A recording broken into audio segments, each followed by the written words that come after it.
만약 지금 당신의 계좌에 $1,000, 우리 돈으로 한 130만 원 정도 여유 자금이 있다면 어디에 투자하시겠어요?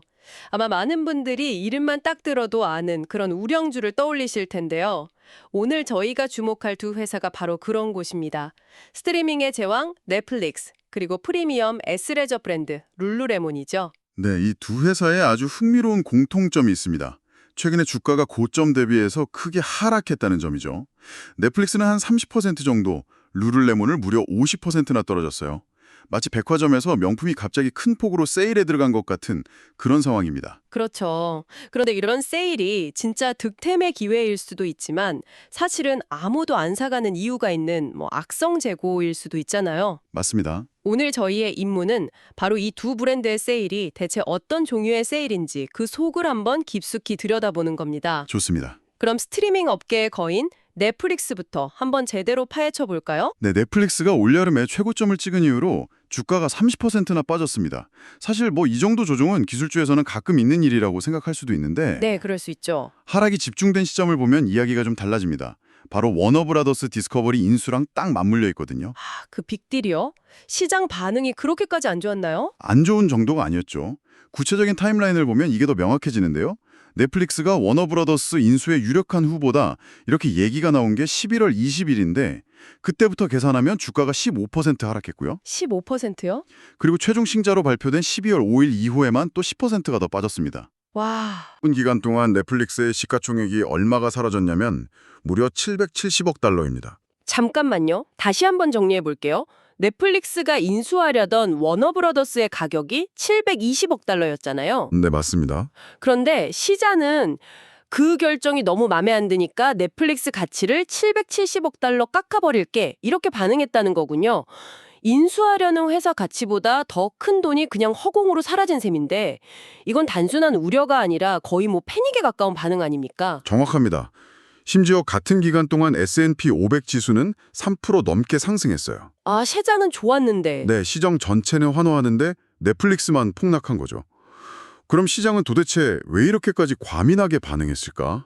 아마도 과거의 악몽, 예를 들면 AOL이랑 타임워너 합병 같은 그런 재앙적인 M&A의 기억을 떠올렸을 수 있습니다. 아, 그 실패 사례? 그렇죠. 거대한 두 미디어 공룡이 합쳐졌을 때 시너지는커녕 오히려 관료주의나 비효율성만 커질 거라는 그런 공포죠. 하긴 넷플릭스는 지금까지 굉장히 혁신적인 IT 기업, 또 컨텐츠 기업 이미지가 강했는데 갑자기 전통적인 미디어 제국을 품에 안는다고 하니까 정체성이 흔들릴 수 있다는 우려도 있었겠네요. 충분히 그럴 수 있죠. 그런데 이런 시장의 감정적인 반응 말고요.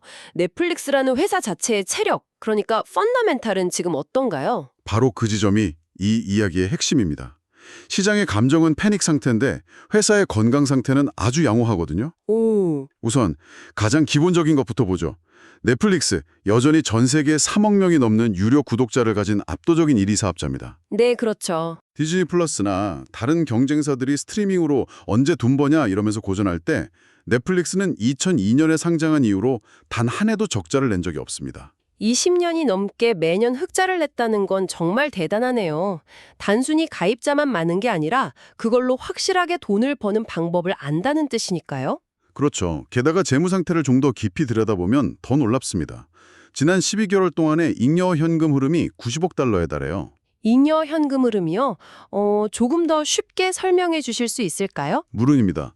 회사가 이제 월급 주고 세금 내고 시설 투자하고 또 콘텐츠 제작비 같은 필수적인 비용을 다 쓰고 나서요. 금고에 온전히 쌓이는 진짜 현금이라고 생각하시면 됩니다. 아, 진짜 남는 돈? 네, 바로 그 진짜 현금이 90억 달러, 우리 돈으로 12조 원 가까이 된다는 겁니다. 이건 외부 투자 없이도 워너브라더스 같은 거대 기업을 인수할 체력이 충분하다는 의미죠. 이게 바로 넷플릭스의 진짜 힘입니다. 현금 창출 능력이 그 정도면 정말 탄탄하군요. 매출 성장세는 어떤가요? 혹시 성장이 멈춘 건 아닐까요? 좋은 질문입니다. 넷플릭스는 역사상 연간 매출이 감소한 적이 단 한 번도 없습니다. 물론 2023년에 7%라는 넷플릭스 기준에서는 다소 아쉬운 한 자릿수 성장을 기록한 적은 있어요. 하지만 그 이후 2년 연속으로 성장률이 다시 두 자릿수로 가속화되고 있습니다. 아, 잠시 주춤했다가 다시 올라가고 있다. 맞습니다. 즉 성장이 둔화된 게 아니라 잠시 숨을 고른 후에 다시 달리고 있는 형국이죠. 듣고 보니 과거 데이터는 확실히 주가 하락이 오히려 매수 기회였다. 이걸 보여주는 것 같네요. 그런데 이번엔 다르다는 말도 있잖아요. 스트리밍 시장은 예전보다 훨씬 포화 상태고 이번 인수는 넷플릭스 역사상 가장 큰 규모인데 과거의 패턴이 이번에도 반복될 거라고 보는 건 너무 낙관적인 시각 아닐까요? 물론 그런 위험도 고려해야 합니다. 하지만 역사적으로 넷플릭스의 주가가 30% 이상 하락했을 때 그 이후 1년 동안의 평균 수익률은 시장 평균을 크게 웃돌았습니다. 시장의 공포가 극에 달했을 때가 오히려 기회였다는 데이터가 있는 거죠. 결국 넷플릭스에 대한 투자는 시장의 단기적인 공포와 회사의 장기적인 펀더멘털 사이의 싸움이라고 볼 수 있습니다. 알겠습니다. 넷플릭스는 펀더멘털은 아주 견고한데 시장의 오해 혹은 과도한 우려 때문에 주가가 하락한 경우라고 정리할 수 있겠네요.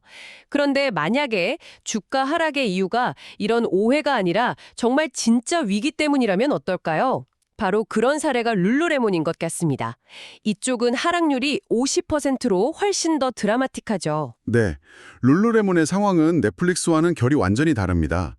비유하자면 요가 자세 중에 아래를 향한 개 자세, 다운월 페이싱 독처럼 주가가 완전히 꼬꾸라졌죠. 비유가 재밌네요. 그리고 이 하락에는 분명한 사업적 이유가 있습니다. 가장 큰 충격은 19년간 단 한 번도 깨지지 않았던 두 자릿수 매출 성장 기록이 마침내 깨졌다는 겁니다. 올해 예상 성장률이 4%에서 6%에 그칠 것으로 보이거든요. 19년의 기록이 깨졌다는 건 정말 상징적인 사건이네요. 그런데 이걸 보다 보니까 이 매출 성장 둔화가 오히려 좋은 소식이라는 분석이 있더라고요. 와, 그건 정말 의외인데요.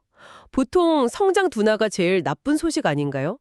도대체 어떤 더 심각한 문제가 있길래 성장 둔화가 차라리 낫다는 건지 궁금해지는데요.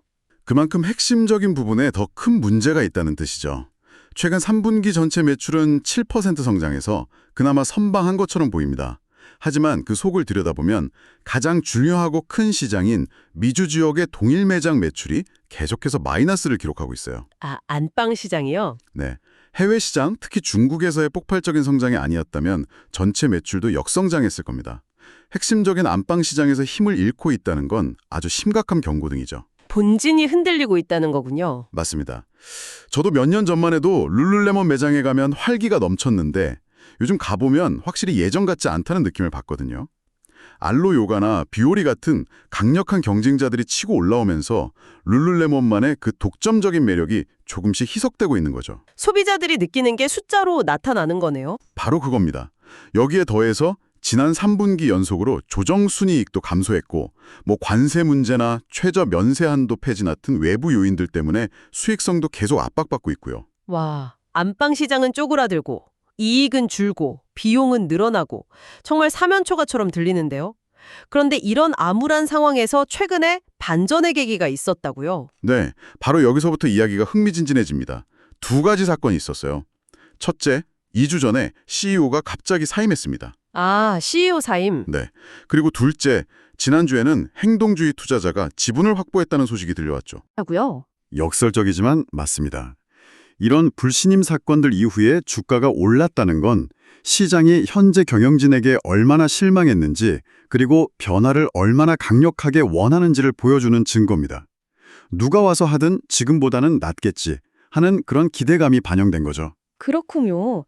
현재 룰루레몬의 주가 수익 비율, P가 17배 수준이라고 하던데 이 정도면 싼 건가요? 비싼 건가요? 어떻게 봐야 할까요? P는 회사가 벌어들이는 이익 대비 주가가 몇 배인지를 나타내는 지표인데요. 17배라고 하면 지금 당장 아주 저렴해 보이지는 않을 수 있습니다. 성장주 치고는 낮지만 위기에 빠진 회사 치고는 높아 보일 수 있죠.